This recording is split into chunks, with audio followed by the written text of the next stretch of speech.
nababwiye beza ko Islam hano mu Rwanda ya dufite mufti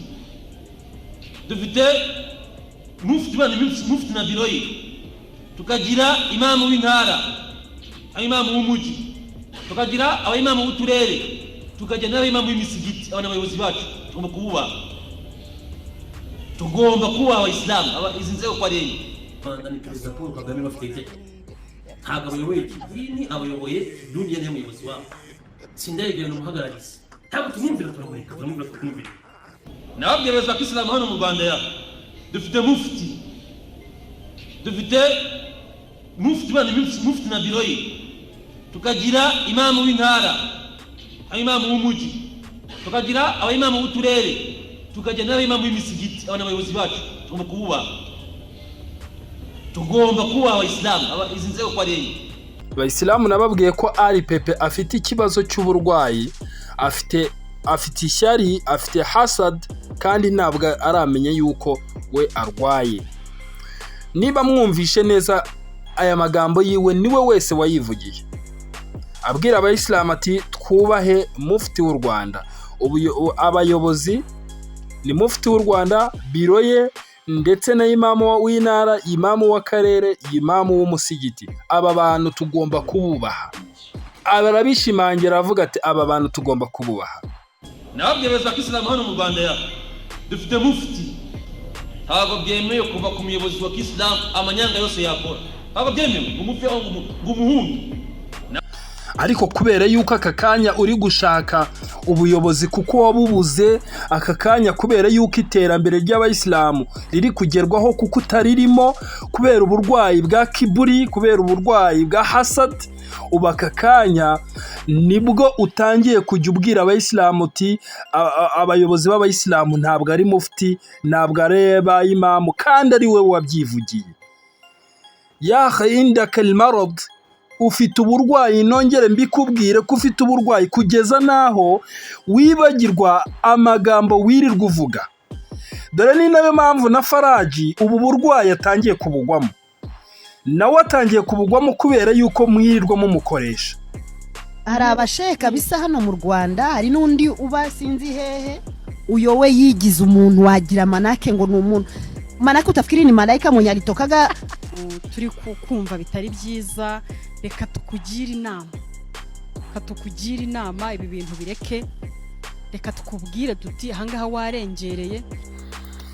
Ari nayo mpamvu ubu ngubu mbazaniye ibimenyetso bifatika, mbereka ibyo rimwe na rimwe Pepe yirirwa avuga naho bihuriye n'Ubuyisilamu.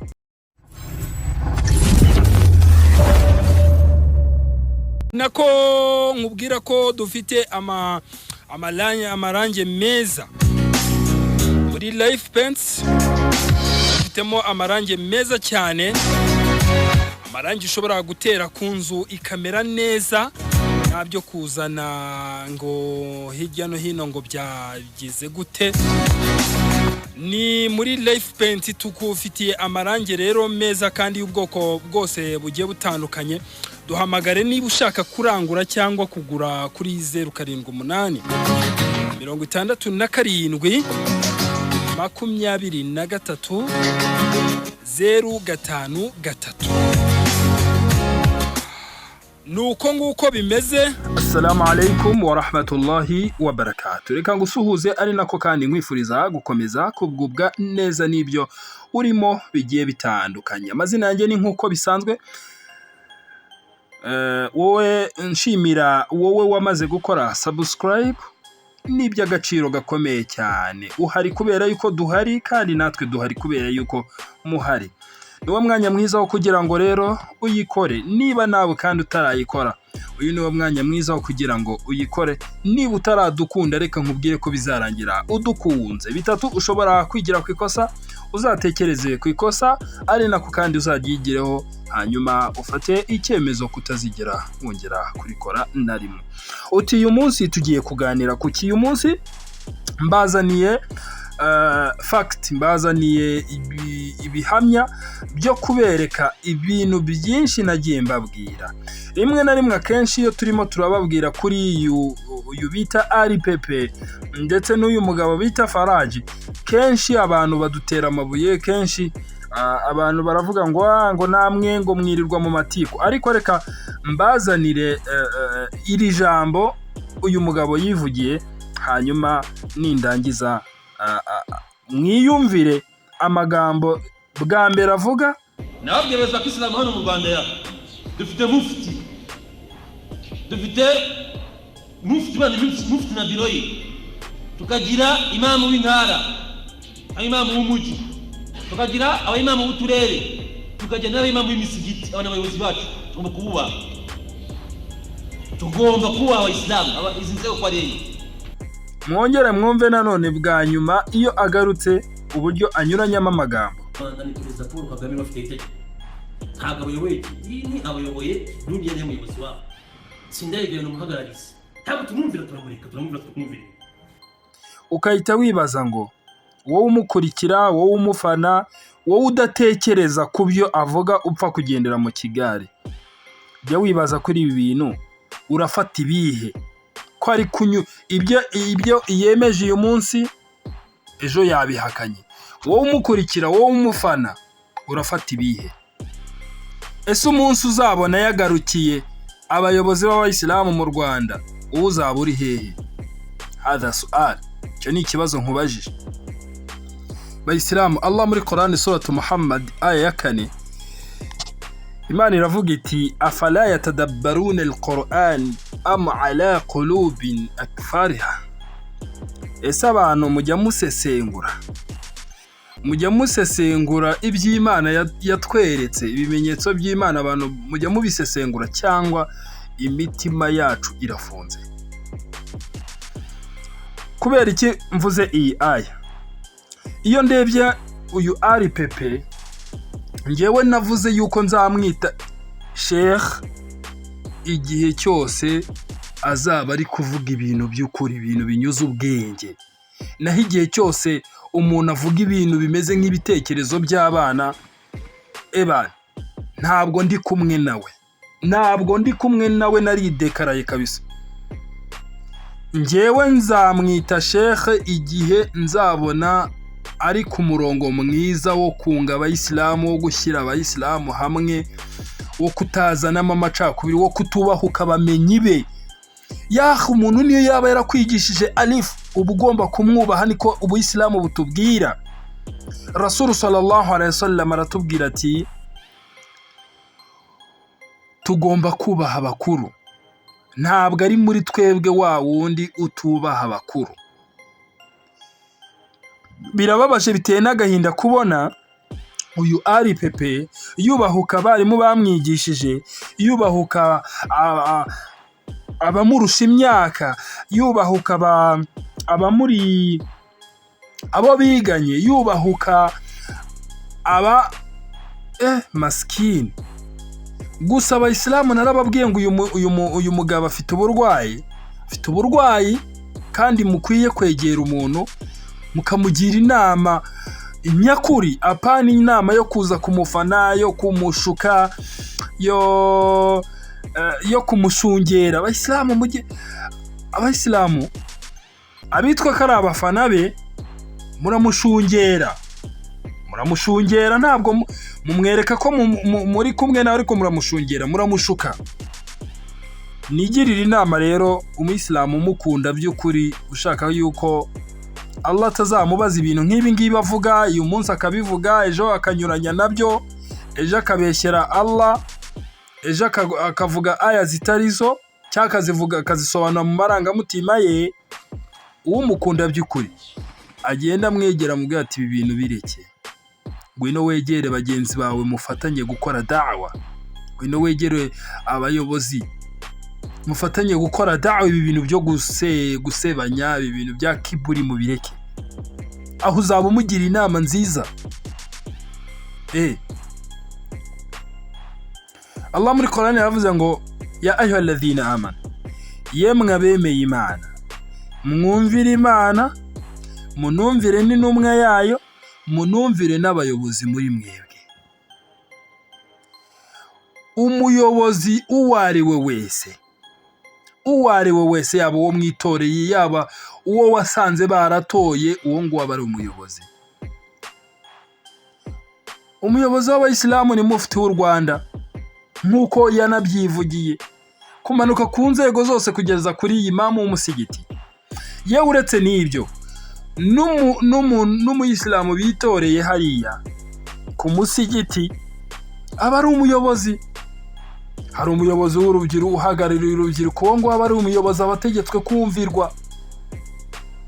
Iyo tuje mu nzego za leta, perezida w'u Rwanda aba ari umuyobozi, ni itegeko umuyisilamu yuko agomba kumwumvira. Tukamanuka mu nzego zose kugeza no ku rwego rwa mutwara sibo, nawe ni umuyobozi. Iyo aya ireba abo bayobozi bose. Noneho kugira ngo ubyumve yuko umuyobozi ari urundi rwego, intumwa y'Imana yaravuze ngo ntago mwemerewe kuba mwagenda mugakora urugendo murengeje ku bantu 3, muba mugomba kwitoramo umuyobozi. Uwo muntu mwitoyemo ni itegeko kumwumvira. Biba ari itegeko, iyo umusuzuguye Allah azabikubaza. Ariko baka kanya kubera yuko afite urwango ku muyobozi w'abayisilamu, atamwiyumvamo, kuko bashobora kuba bafitanye ibibazo runaka, aratangira kugumura abayisilamu ababwira ngo Sindayigaya ntabwo ari umuyobozi w'abayisilamu, ngo ntabwo tugomba kumwumvira. Kefa ni umuyobozi nk'uko wabivuze bwa mbere ukiri mu Rwanda. Abayisilamu hanga hari ikibazo, shera bati fala yajuzu al-khuruj alayhi mahma balaghat min al-fisq. Ntabwo byemewe kuva ku muyobozi wa Islam amanyanga yose yakora. Ntabwo byemewe umufe au ngumuhungu. Nabyo beza ko Islam hano mu Rwanda ya dufite mufti na biroyi, tukagira imamu w'intara, imamu w'umuji, tukagira abayimamu w'uturere, tukagira n'abayimamu b'imisigiti. Abana abayobozi bacu tugomba kububaha, tugomba kubaha abayisilamu. Izi nzego kwa rero ni umuyobozi nk'uko wabivuze bwa mbere ukiri mu Rwanda. Hariya hari ku musigiti wa Onatarakom wabivugiye muri mimbari. Iriya ni igihamya. Niyo mpamvu abayisilamu njya mbabwira ngo ukuri iyo kwaje kuragaragara, ukuri iyo kwaje kurigaragaza, ikinyoma kigahunga. Aya ni amavideo yiwe aba yaravuze, niyibuke yuko yabivuze.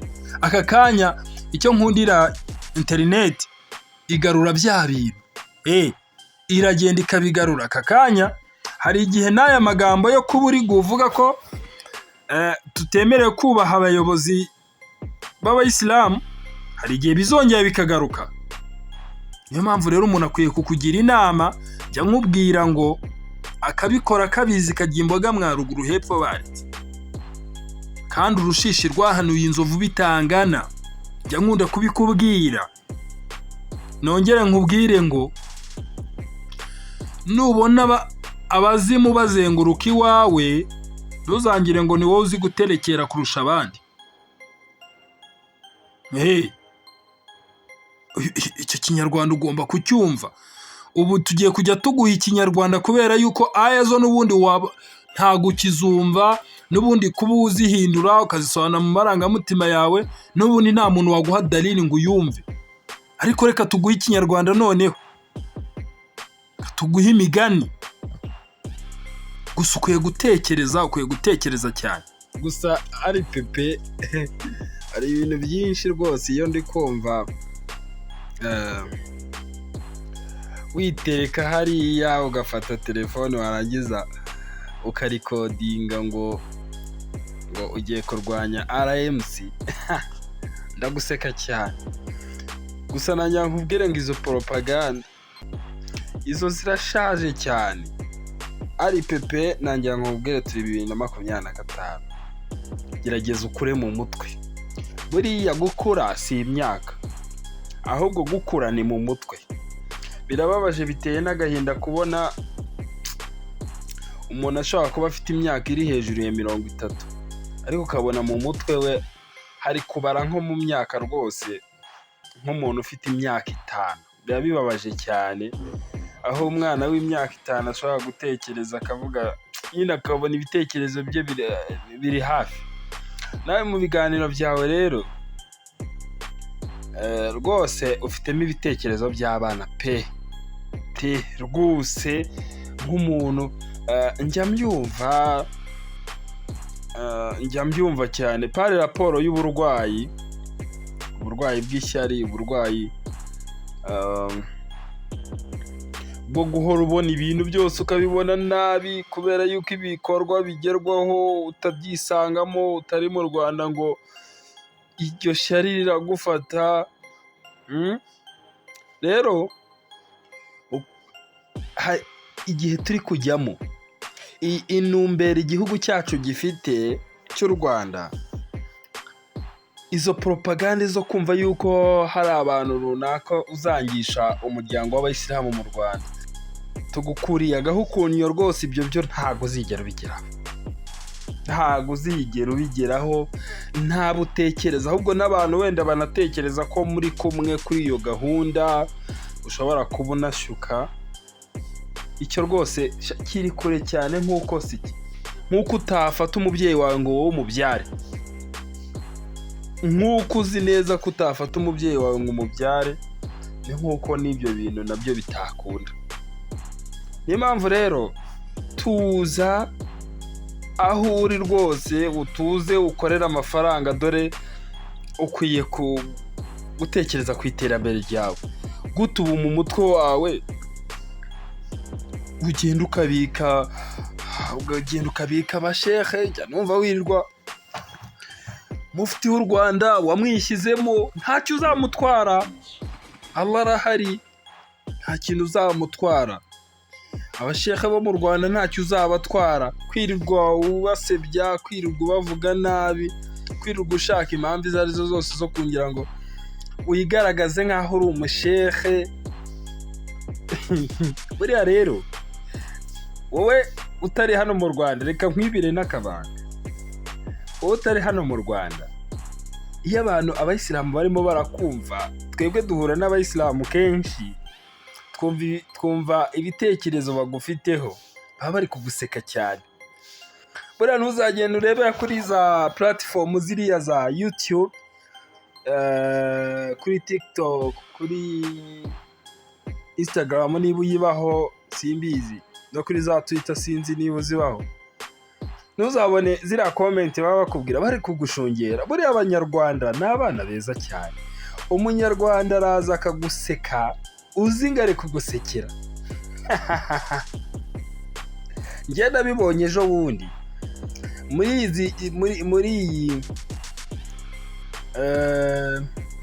muri ibi byose bimaze iminsi bibaye, izi saga zose zirangiye, nahise mbona koko umunyarwanda habera akaga. Buriya ngo ntuzabona umuntu wese ugusekera ungire ngo ngarakwishimiye. Nangira ngo nkubwire icyo kintu pepe, ugitekerezaho, gerageza ukure muri mind. Tugeze muri 2025, gerageza ukure muri mind yawe aka kanya iracyari mu 2000. Uracyafata ubuyisilamu bwo mu 2000, bwo mu 1990 na kangahe, uracyafite ubuyisilamu bwa jahiliya ukashaka kubuzana iki gihe. Kura muri mind. Qaida nyinshi zirahari zivuga ngo al-islamu salihun likulli zamani wa makani.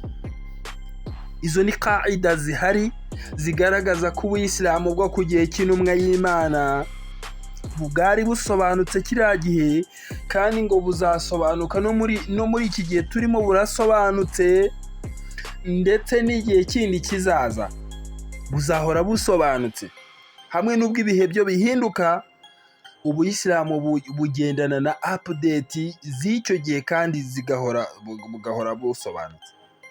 Gerageza ukure muri mind pepe, ndetse n'abandi bafite imyumvire nk'iyawe,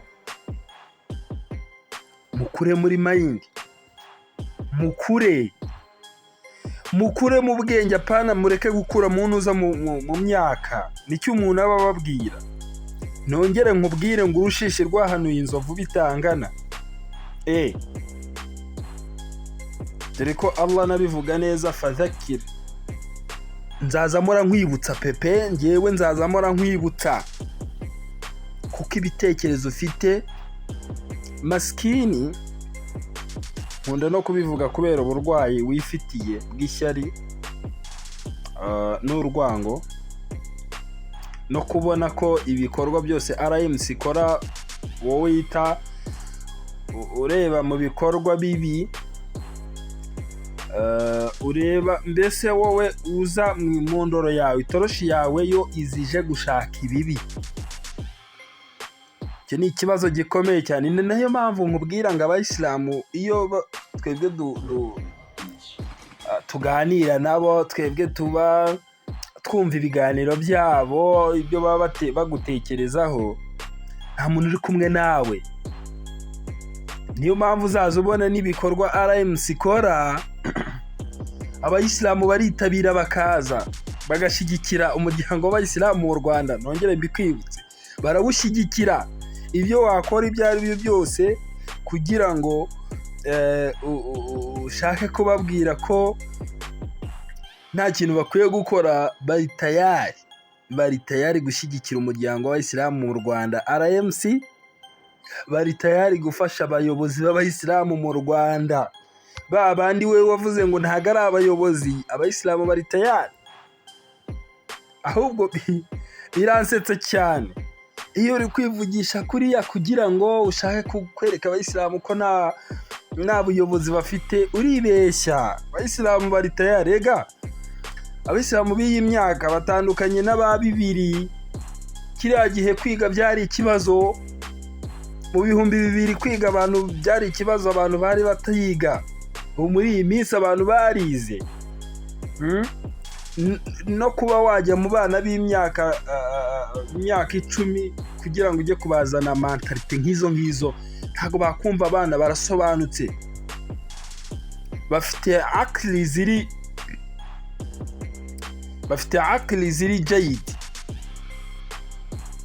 ziri jayid jidda. Rero ukwiye gukura fi mukh, ukwiye kugira mukhu iri a'la jiddan, kubera yuko wowe ndetse n'abafite imyumvire nk'iyawe, ndetse maskini murimo murashaka no kuyanduza na Faraji buriya mwaramwanduje. Pepe niwe ugenda ukanduza Faraji, ntago ngewe njya mbitindaho. Faraji arifuhu jayid, ariko waramwanduje cyane. Kandi niyo mpamvu mubwira ko hari ibintu ukwiye guhindura. Niyo mpamvu akoreka mbaza nkubaza ikibazo. Utekereza ko niba wenda utekereza ko ari wowe uri mukuri, kam tatakallam, ni kangahe umaze igihe uvuga? Ni igihe gisubizo wabonye mu byo wavuze niba ko kuri mukuri? Nuko abantu bamaze kubona ko ahubwo ururimi rwawe ruhetse ibintu bishobora kuba byihisha abantu batazi, bizaza bigenda bigaragara nyuma nk'uko n'ibindi byagiye bigaragara. Abantu bakoresha ubwenge, bareba kuri, batagendera mu kigare, iyo barimo barumva ibitekerezo byawe, iyo barimo barabisesengura, babona ko umuntu aramutse agukurikiye ushobora kumunaga mu cyobo wowe. Musubire muri comment, mugende muri comment z'ibiganiro byanyu, barakubwira ati turagukunda, ego komeza ubahe, ego komeza bakubite za rudu. Hanyuma umunyarwanda habera kaga yamara kubona ko ibyo yakoshyoshaga ubigezeho, ahita kubwira amagambo nk'ayo shayitani ibwira abantu iyo barimo barakora icyaha. umunyarwanda akubwira amagambo nk'ayo shayitani abwira umuntu iyo ari gukora icyaha.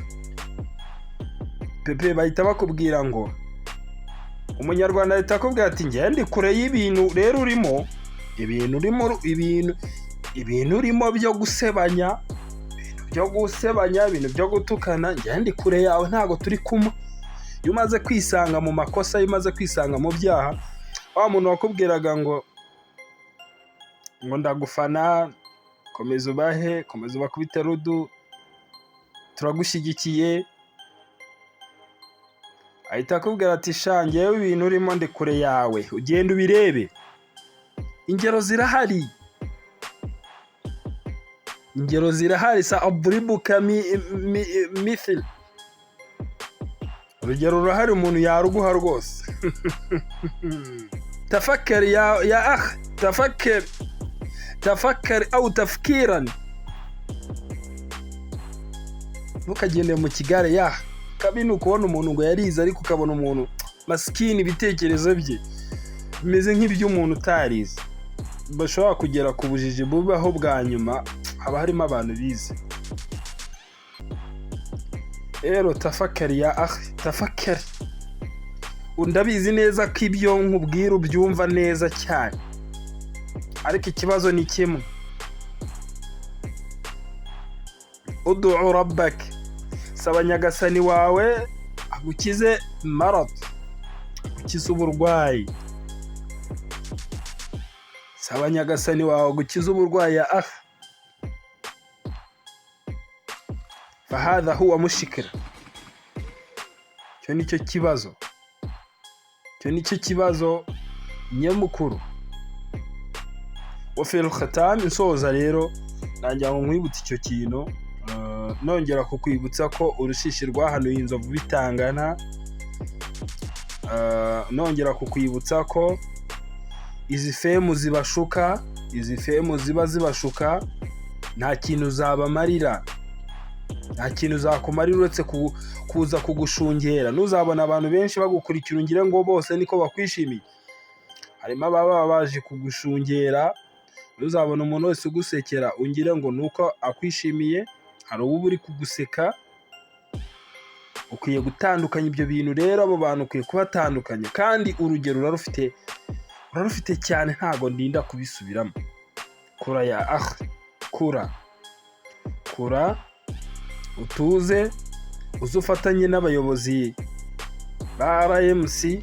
Niba ushaka gukora da'wa, uyikore mu murongo mwiza wo kubungabunga ubumwe bw'abayisilamu, apana kubazanamo fitina.